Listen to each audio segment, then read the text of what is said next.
Assalamualaikum warahmatullahi wabarakatuh. Sebelumnya perkenalkan, saya Lina Astuti, mahasiswa semester 7 program studi S1 Manajemen Universitas Putra Bangsa Kebumen. Pada kesempatan kali ini, saya akan sedikit menjelaskan terkait dengan manajemen konflik. Apa sih itu manajemen konflik? Manajemen konflik adalah usaha-usaha yang perlu dilakukan dalam rangka mencegah, menghindari terjadinya konflik, serta mengurangi resiko dan menyelesaikan konflik sehingga tidak mengganggu kinerja organisasi. Dalam manajemen konflik terdapat beberapa tujuan. Antara lain yang pertama, mencegah gangguan kepada anggota organisasi untuk memfokuskan pada visi, misi, dan tujuan organisasi. Yang kedua, untuk memahami orang lain dan menghormati keberagaman. Yang ketiga, untuk meningkatkan kreativitas. Dan yang keempat, untuk meningkatkan keputusan melalui pertimbangan berdasarkan pemikiran, berbagai informasi, dan sudut pandang. Yang kelima, untuk memfasilitasi pelaksanaan kegiatan melalui peran serta, pemahaman bersama, dan kerjasama. Yang kelima, untuk menciptakan prosedur dan mekanisme penyelesaian konflik. Dan yang terakhir, untuk menimbulkan iklim organisasi konflik dan lingkungan kerja yang tidak menyenangkan. Takut, moral rendah, sikap saling curiga. Selanjutnya ada fungsi manajemen konflik. Pasti banyak yang bertanya-tanya nih, apa sih fungsi dari manajemen konflik? Dan juga banyak orang yang belum tahu mengenai manajemen konflik. Dan bagaimana cara penyelesaiannya? Fungsi manajemen konflik yang pertama adalah untuk meningkatkan kinerja dan keaktifan karyawan. Dalam manajemen konflik, mengeluarkan pendapat menjadi sarana yang tepat bagi para karyawan. Karyawan akan lebih aktif dalam mengemukakan pendapat ketika terjadinya konflik. Karyawan dan atasan akan berdiskusi secara langsung memikirkan solusi yang tepat. Yang kedua, mengembangkan kemampuan karyawan. Dengan adanya manajemen konflik, secara tidak langsung akan mengasah kemampuan para karyawan untuk lebih berpikir logis, kreatif, dan rasional. Karyawan akan ikut memikirkan bagaimana menyelesaikan konflik yang sedang terjadi. Yang ketiga, melatih kemampuan menyelesaikan konflik. Dalam sebuah perusahaan, konflik pasti akan terus terjadi. Perusahaan yang pernah mengalami konflik akan lebih berkembang dan maju. Dengan konflik yang terjadi, akan membuat sebuah perusahaan terbiasa menyelesaikannya dengan solusi yang tepat. Yang terakhir ada meningkatkan rasa saling menghormati. Dengan manajemen konflik, akan ada berbagai pendapat yang muncul.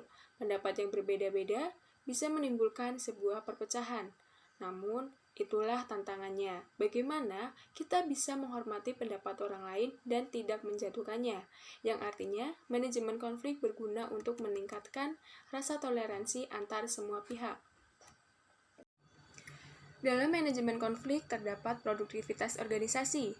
Produktivitas digunakan sebagai ukuran kuantitas dan kualitas kerja dengan mempertimbangkan kemanfaatan sumber daya seperti bahan, teknologi, informasi, dan kinerja manusia. Produktivitas dalam arti teknis mengacu kepada derajat keefektivitas, efisiensi dalam penggunaan sumber daya. Produktivitas dalam pengertian perilaku merupakan sikap mental yang selalu berusaha berkembang.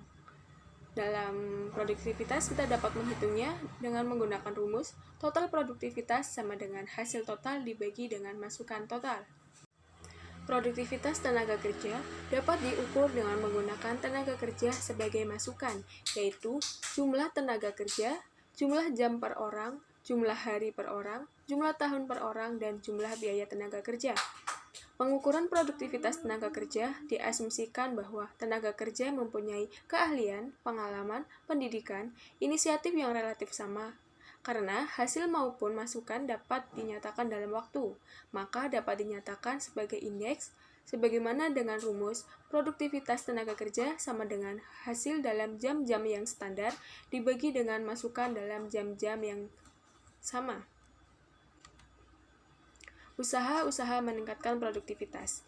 Menurut Filippo E.B. tahun 1990, moral kerja yang baik, meningkatkan pelayanan terhadap pelanggan, berkurangnya waktu yang terbuang, waktu kerja yang lebih sesuai dengan jam tubuh karyawan. Menurut Putih J.M. tahun 1986, membentuk gugus kerja untuk melaksanakan kerja kelompok, perbaikan metode kerja, penggunaan teknologi baru dan mesin-mesin canggih, perbaikan insentif berdasarkan prestasi kerja, pengadaan pelatihan dan pendidikan guna meningkatkan pengetahuan dan keterampilan. Adapun contoh kasus dari produktivitas organisasi, kasus ini berasal dari perusahaan listrik negara, cabang Kabupaten Mendung Kelabu.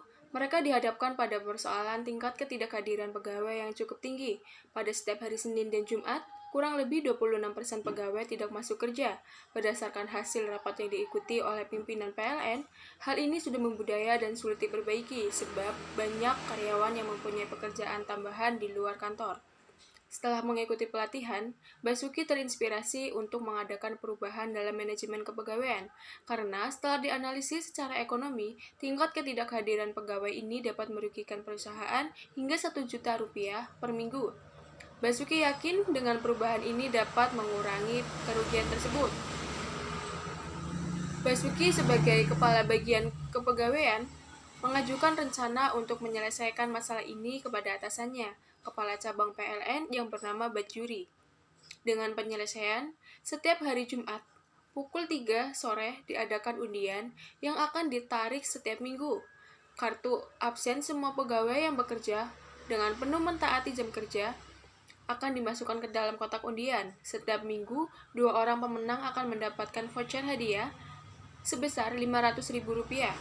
Dan pada setiap akhir bulan juga akan diadakan undian bulanan, di mana pegawai yang tidak pernah absen juga akan diikutkan dalam undian tersebut.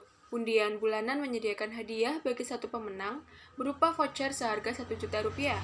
Setelah menyimak rencana Basuki dan mengadakan kalkulasi dengan Kepala Bagian Keuangan, Bajuri sebagai Kepala Cabang menyetujui rencana ini dan langsung diimplementasikan pada bulan berikutnya. Setelah berjalan selama 4 bulan, diadakan evaluasi terhadap tingkat ketidakhadiran pegawai.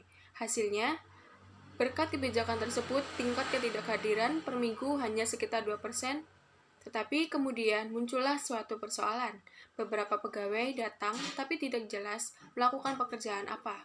Beberapa pegawai memaksakan diri untuk datang ke kantor walaupun dalam keadaan sakit yang perlu istirahat, sehingga memungkinkan terjadinya penularan terhadap pekerja yang sehat.